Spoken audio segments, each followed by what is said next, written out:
Hola a todos, bienvenidos a ADN Sostenible. Si eres nuevo por acá, bienvenido o bienvenida. Y si repites, gracias por estar aquí. Para los que no me conocen, soy Pau Bravo, mentora en sostenibilidad y cofundadora de Symbiotic. Y en este podcast exploramos cómo la sostenibilidad se cruza en nuestra vida, en nuestras decisiones y el mundo en el que queremos vivir. Aquí hablamos de liderazgo, innovación y nuevas formas de hacer negocios con impacto positivo para las personas y el planeta. Hoy tenemos un tema fascinante y un invitado de lujo. Vamos a hablar sobre la inteligencia artificial. ¿Es un reto o una gran oportunidad para la sostenibilidad? Para ello nos acompaña Diego Tovar, un líder emprendedor y estratega digital con más de 35 años de experiencia en consultoría estratégica, en tecnología, en servicios financieros y telecomunicaciones. Además, es un reconocido speaker y mi mentor. Muchas gracias por estar por acá. Diego, bienvenido. Es un placer tenerte acá. Hola Pau, gracias a ti por la invitación y un saludo especial para todos quienes ven este podcast tuyo, este webcast. Gracias. Bueno, para empezar, me gustaría que pongamos en contexto, Diego, a nuestra audiencia. La inteligencia artificial pues ha evolucionado muy rápido, ¿cierto? En los últimos años y está transformando prácticamente todas las industrias. Desde tu experiencia, ¿cómo ves esa evolución de la inteligencia artificial y su impacto en la sociedad y en los negocios? Pues mira, la inteligencia artificial no es un concepto nuevo, es un concepto de los años 50. Llevamos desde 1950 trabajando en inteligencia artificial. Entonces eso es lo primero y la inteligencia artificial ha venido evolucionando desde esa época, desde el siglo pasado. Ahora bien, hay un boom mediático, una moda alrededor de la inteligencia artificial por la salida de ChatGPT, que fue el primero que se le hizo tanto boom en esta nueva ola de la inteligencia artificial generativa. Pero evidentemente sí hay un proceso de aceleración en el desarrollo de la inteligencia artificial desde la pandemia para adelante, tal vez, y eso tiene que ver con la inteligencia artificial generativa, pero también va a llegar a la inteligencia artificial general. Entonces hay evidentemente un cambio y creo que para contestar a tu pregunta, lo primero es que estamos llegando también o ya llegamos a la singularidad.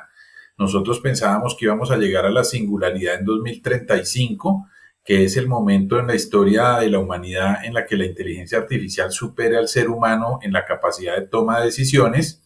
Después con la pandemia y todo el fenómeno de digitalización que se dio, entonces pensamos que la singularidad iba a llegar en el 30, y la verdad es que estamos en el 25 y ya la inteligencia artificial superó la capacidad de toma de decisiones del ser humano, entendiendo por inteligencia interleggere, que significa elegir entre. Entonces, si el conjunto de datos está preestablecido, está dado, si se alimenta a la inteligencia artificial con un conjunto preestablecido de datos, sin lugar a dudas, la inteligencia artificial tiene una mayor capacidad de toma de decisiones que el ser humano. Eso no quiere decir que tenga un mayor nivel de raciocinio, ni mucho menos, pero sí de tomar decisiones. A ese momento ya llegamos. Acuérdate que hay una universidad de la que fuimos cofundadores, o por lo menos yo participé en eso, que se llama Singularity University, y por ahí se dedicó a estudiar ese fenómeno de cuándo iba a llegar la singularidad. Pues bien, la singularidad ya llegó. Entonces, evidentemente, estamos viendo una aceleración exponencial del fenómeno de inteligencia artificial y cómo está afectando la economía, los negocios y el mundo en general. Muchas gracias. Yo me acuerdo aquí para poner también en contexto a nuestra audiencia. La primera vez que yo conocí a Diego lo conocí en una charla muy interesante que se llama Stop, Revive, Survive, ¿cierto? Así es. Es un hit y me conectó mucho porque hablabas de la inteligencia artificial también como desde lugares que la gente no habla, desde este tema un poco también desde el ser y de los miedos que usualmente también surgen a raíz de, bueno, la inteligencia artificial vino para quedarse y para cambiar la forma en la que vivimos en el mundo y trabajamos en el mundo. Cuéntanos un poquito más sobre, para estas personas que a veces sienten como ese miedo de la inteligencia artificial, en la aplicación tanto a la vida como en lo laboral? Pues ahí creería, Pau, que hay que hablar de varias cosas. La primera es que es natural que sintamos miedo, todo el mundo está atemorizado, seguramente como en las revoluciones industriales anteriores, de si estas nuevas tecnologías iban a desplazar los trabajos o no. Y potencialmente hablando, evidentemente, potencialmente subrayo, la inteligencia artificial puede reemplazar el 100% de los trabajos que existen hoy. El 100%, de eso no nos quepa duda. Hay una conferencia mía que se llama Sí, la inteligencia artificial nos va a reemplazar. Pero eso no quiere decir que vaya a suceder, por eso subrayé el potencialmente, porque también hay una perspectiva en la que nosotros de alguna manera utilicemos la tecnología y la humanicemos y la pongamos a nuestro servicio y no necesariamente nos reemplace. Y eso que hoy hay agentes de inteligencia artificial que gestionan enjambres de agentes, equipos de agentes, de manera que ya tienen funciones de supervisión. Entonces no pensemos tampoco que nosotros vamos a ser los gerentes y los agentes de inteligencia artificial los colaboradores de los equipos de trabajo, no necesariamente. Pero creo que para quitarnos ese miedo hay que pensar en dos cosas. Una, en que la singularidad no es el único fenómeno que nos está alcanzando, sino que en una época de tantos cambios estamos llegando también a la sociedad del cero costo marginal, el momento de la humanidad en el que producir un bien o servicio en cualquier categoría en términos de demanda agregada cueste cero, como ahí estamos llegando también. Imagínate producir un televisor más de los millones de millones que producimos al año en el mundo, ¿cuánto cuesta en términos agregados? Pues cero. Entonces eso nos va a llevar a una economía de abundancia en la que probablemente podamos romper la perversa ecuación trabajo-salario y entonces, ¿qué importa que la inteligencia artificial nos reemplace si eventualmente no tendríamos que trabajar por un salario y podríamos implementar el famoso ingreso básico universal, el IBU, que ha sido tan discutido por los economistas, que no les gusta a algunos porque piensan que eso es subsidiar gente vaga. A mí sí me gusta, la verdad, y el cálculo que yo he hecho es que hoy por hoy podríamos tener al 100% de la población económicamente activa del planeta con un subsidio entre 5 y 6 mil dólares.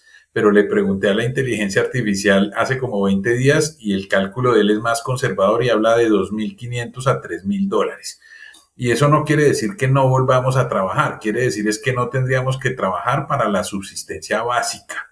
Entonces eso nos podría invitar a trabajar en las cosas que verdaderamente nos gusten y a ser mucho más productivos y a generar riqueza desde otras perspectivas y no solamente las económicas.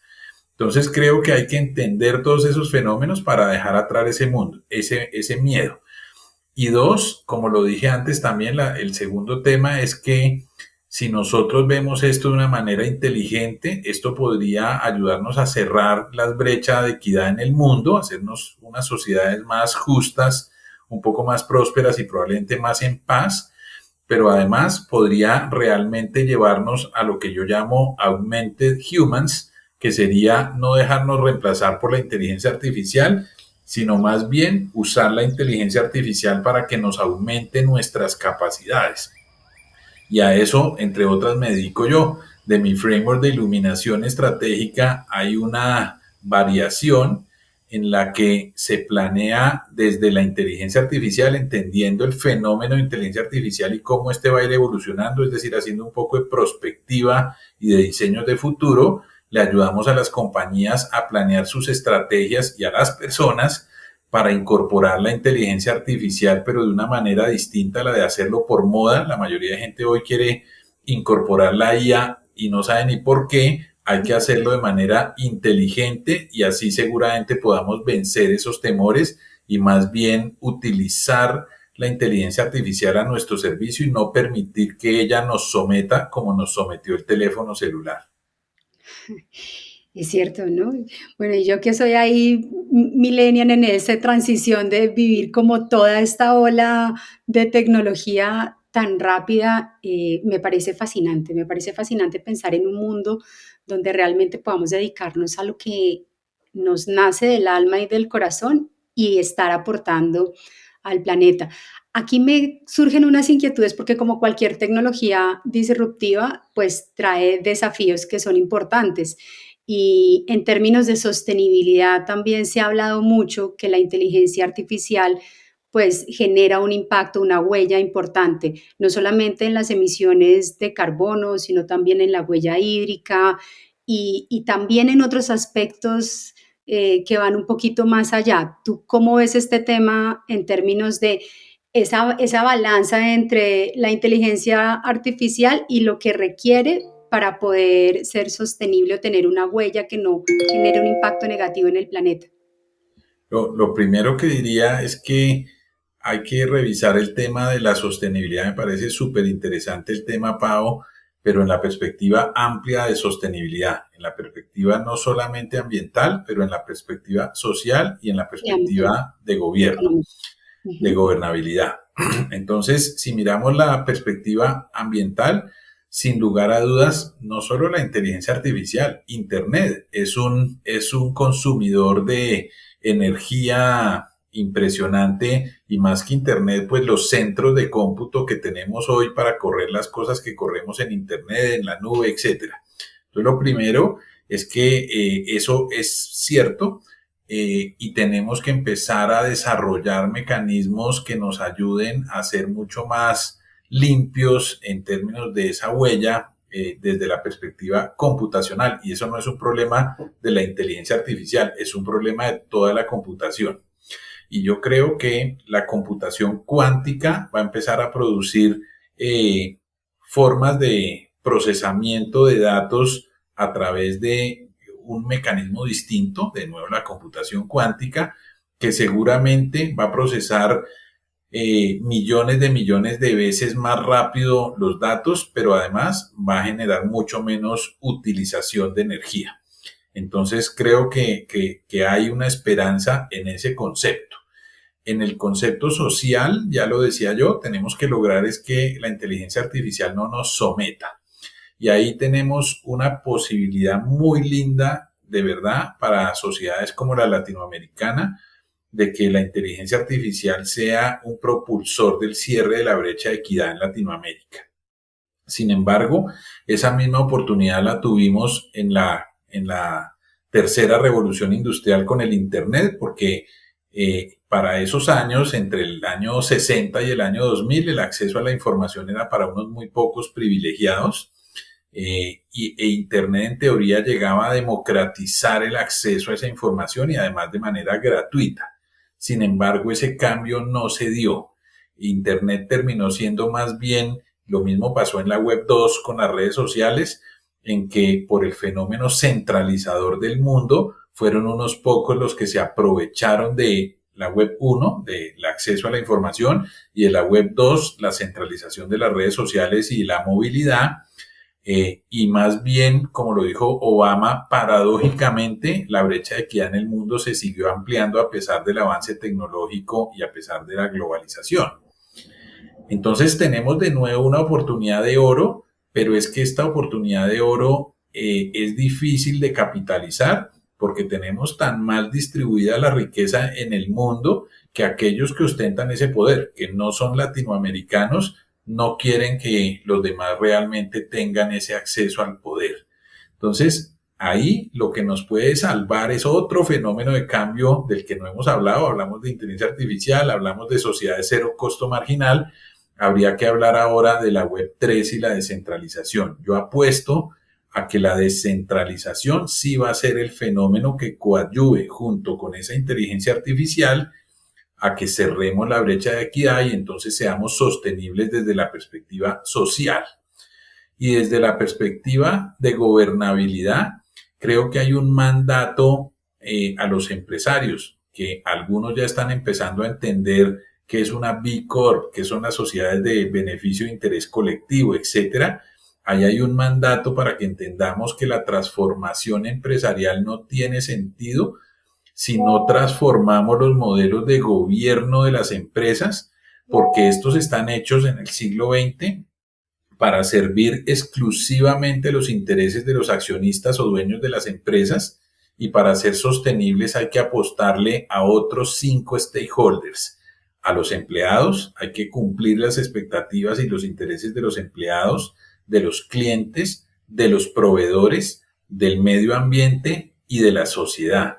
Entonces creo que tenemos una obligación y nosotros también estamos trabajando desde mi compañía Flipit en ese tema, en una alianza que tenemos muy linda con otra consultora que se llama Kawak y con Liliana Carbone, que es una experta en temas de sostenibilidad. Estamos entre los tres desarrollando un nuevo servicio que esperamos lanzar muy pronto al mercado, que es la transformación hacia el capitalismo de las partes interesadas y no hacia el capitalismo que solamente ve el interés del accionista. Seguramente ese no va a ser el nombre con que lo lancemos porque suena un poco raro el capitalismo de las partes interesadas. Ya veremos qué nombre le ponemos para que no crean que somos unos locos anarquistas, pero hay que trabajar en ese contexto también para realmente hacer que esto sea sostenible.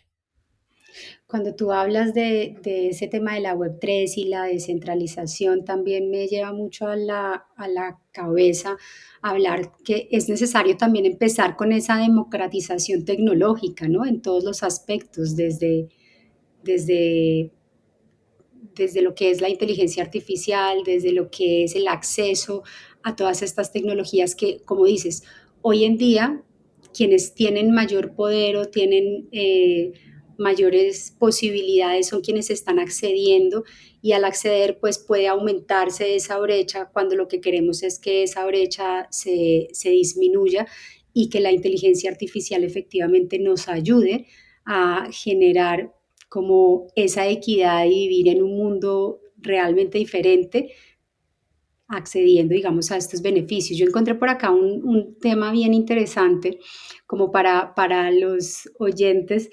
Miren que a nivel de la huella que genera la inteligencia artificial, yo quisiera hablar como que no todo es malo, solo que es cómo lo podamos ver y cuál es el reto y la gran oportunidad, porque esto puede, así como tú decías, las distintas revoluciones industriales nos permiten a nosotros ver cómo cambia la sociedad y cómo se adapta y cómo surgen nuevas innovaciones, ya sea energéticas, tecnológicas, etcétera.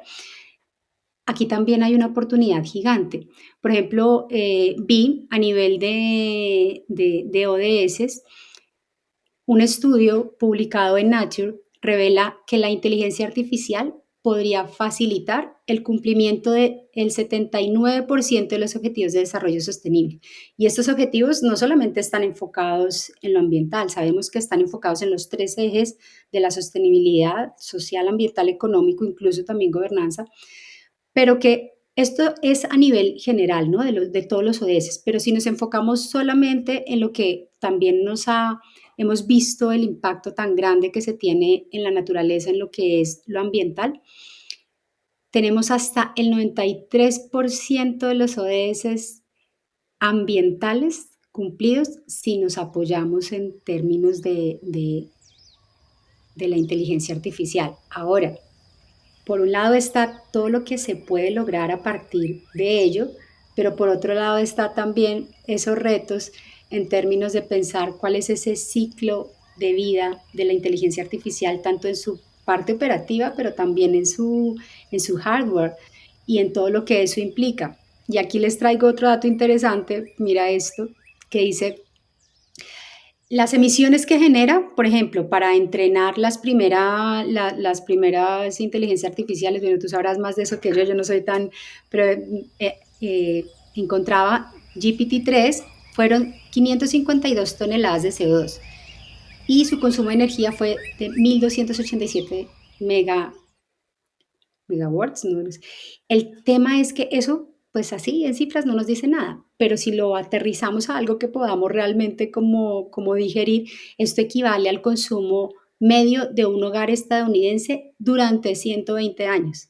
Entonces, cuando ya lo pensamos así, dice como, wow, si el solo hecho de entrenar a una inteligencia artificial, pues toma tanta energía, ¿dónde están los retos también ahora para las nuevas iniciativas, para los nuevos emprendedores, para esas nuevas mentes brillantes de cómo generar ese equilibrio para que tengamos un equilibrio en esa gobernanza, pero también tengamos un equilibrio en lo que puede ser el impacto social que generaría para nosotros, sin destruir lo que necesitamos, que es este hábitat natural para poder vivir, Diego.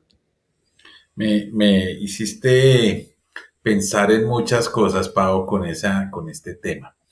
El primero es que siempre que salen esos índices, hay que tener en cuenta los trade-offs. Es decir, sí, es cierto que consumo, es cierto que sí, pero también qué gano, ¿cierto? Es el balance entre lo que gano y lo que pierdo, no solamente mirar lo que pierdes.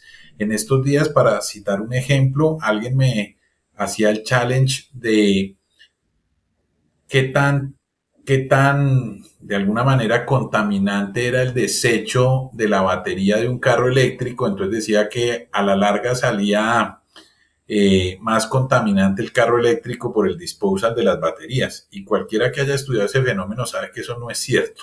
Con todo y que disponer de las baterías de un carro eléctrico es una tarea contaminante, con todo y eso, el ahorro que se genera versus tener un carro de combustión de gasolina es infinitamente mayor. Entonces dejemos de preocuparnos por eso. Claro, avancemos en cómo hacemos para que cada vez las baterías sean de más fácil desecho, como lo están haciendo muchas tecnologías y muchas marcas en el mundo, pero insisto, miremos el balance de las cosas.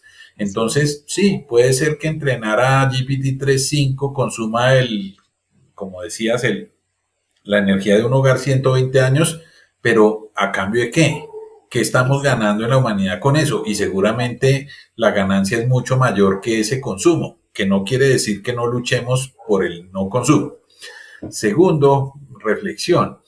Eh, yo creo que el mundo también es muy de las modas, entonces se nos puso de moda hace unos años los objetivos de desarrollo sostenible porque la ONU y el Foro Económico Mundial y toda la gente salió a hablar de eso y todos salimos corriendo a alinear nuestras empresas, nuestras estrategias, nuestros países con esos objetivos.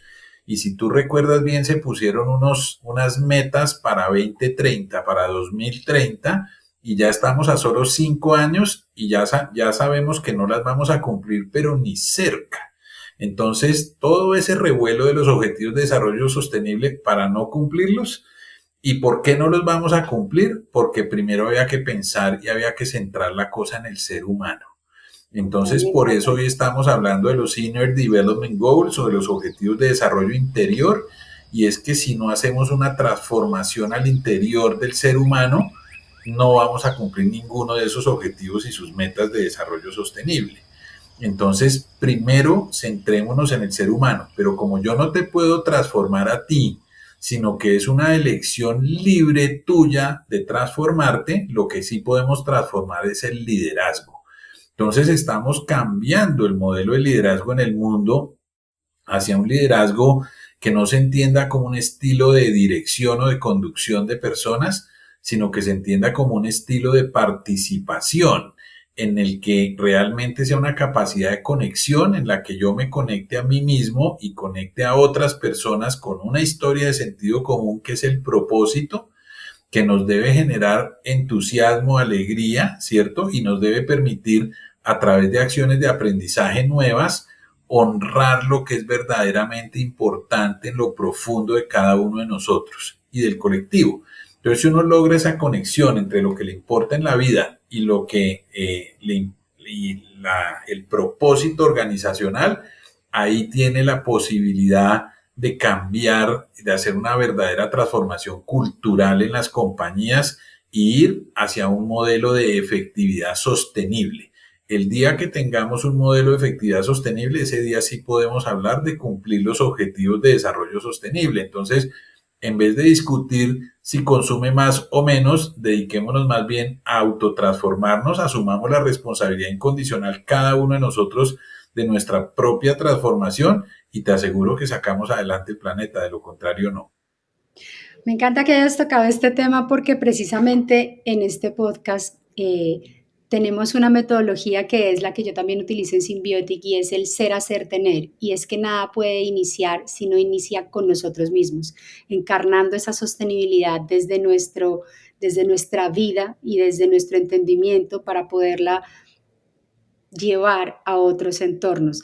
Cuando yo logro, como tú dices, conectarme con eso que realmente me mueve, con ese propósito, tengo una forma de accionar distinta, tomo una acción real y coherente frente a lo que deseo y ahí lo puedo llevar a otro lugar, a lo laboral, etcétera, y eso me va a generar un resultado que a la final es ese tener del cual hablamos. Así que gracias por traer esto porque definitivamente yo también siento que ese liderazgo empresarial arranca por ese liderazgo personal y que también arranca por cambiar ese diálogo interior y por cambiar esa mentalidad que a la final nos va a permitir tener unos resultados distintos como sociedad y como humanidad.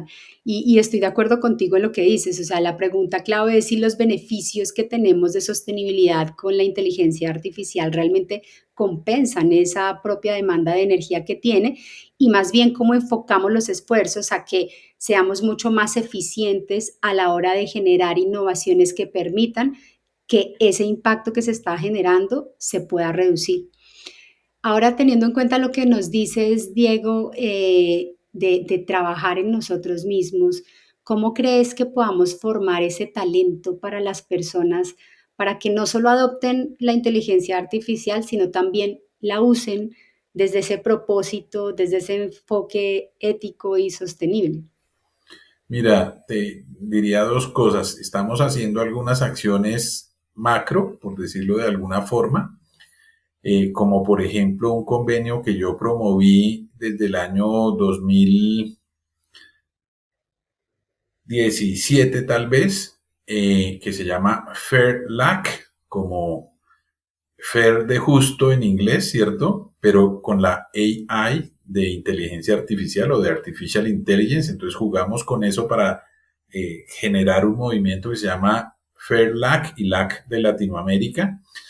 Y le vendimos esa idea al Banco Interamericano de Desarrollo y firmamos un montón de empresarios en Latinoamérica por el uso justo de la inteligencia artificial. Porque hoy hay todo un dilema a nivel mundial en el que vemos a una Europa súper rezagada en la materia de desarrollo de inteligencia artificial y vemos cómo Estados Unidos y China se están en la pelea por el liderazgo de la innovación en estos temas, y es porque Europa se puso fue a regular. Entonces Europa no ha hecho sino regular, mientras que Estados Unidos está innovando y China está ejecutando.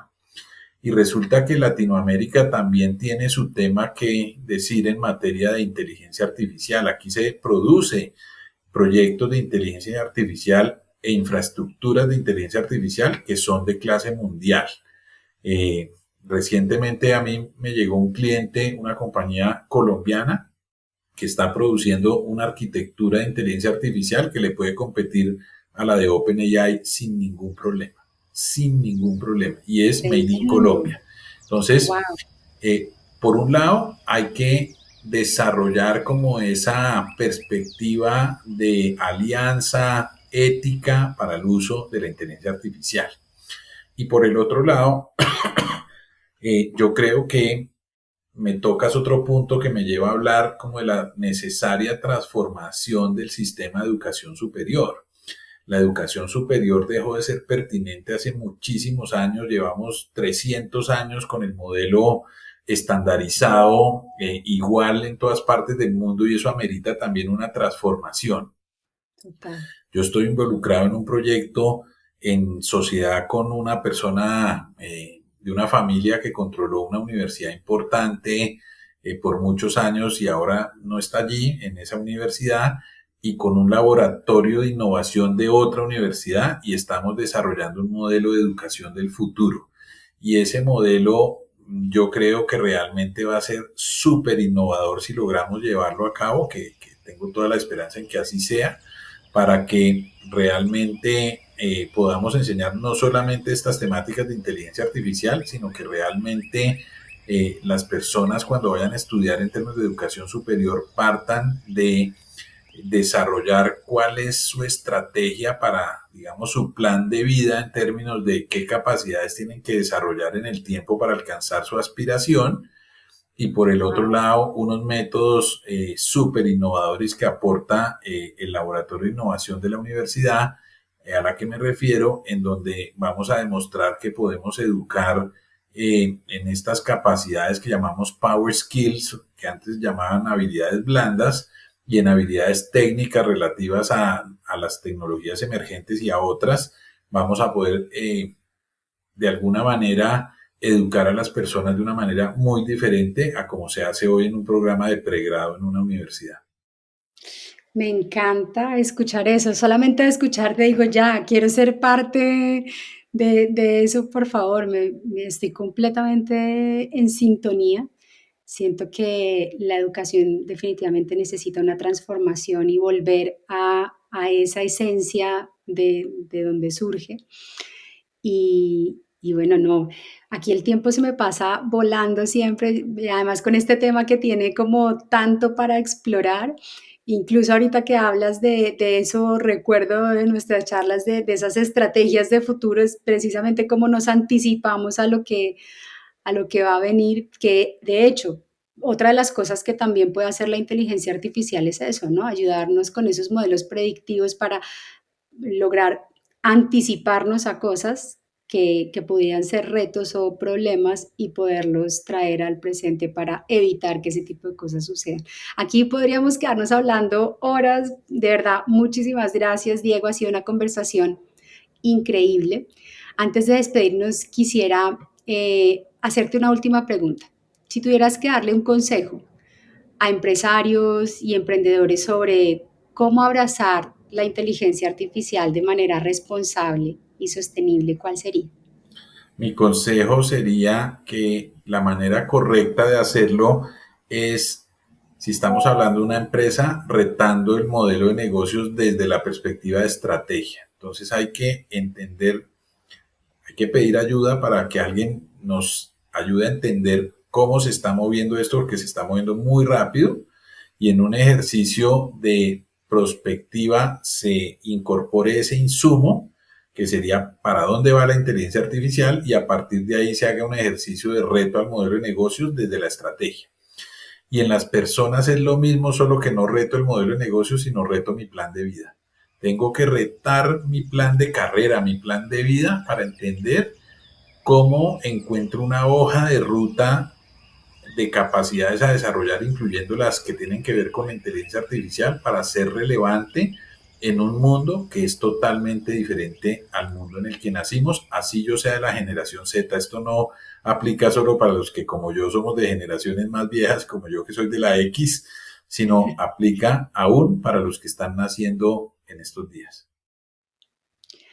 Diego, muchísimas gracias por compartir tu conocimiento y esa experiencia con nosotros de una forma tan sencilla. Estoy seguro que esta conversación dejará muchas reflexiones en nuestra audiencia. Me encanta que nos quedemos con preguntas y como con muchos temas ahí para poder seguir explorando. A todos los que nos escuchan, gracias por acompañarnos en este episodio de ADN Sostenible. Y no sé, ¿qué opinan sobre el papel de la inteligencia artificial en la sostenibilidad y de lo que hemos hablado hoy? Los leo en redes sociales. No olviden compartir este episodio y suscribirse para más contenido sobre liderazgo y sostenibilidad. Nos vemos en el siguiente episodio. Muchas gracias, Diego. Siempre un placer tenerte acá. Un abrazo, Pau. Gracias a ti. Chao, que estén bien.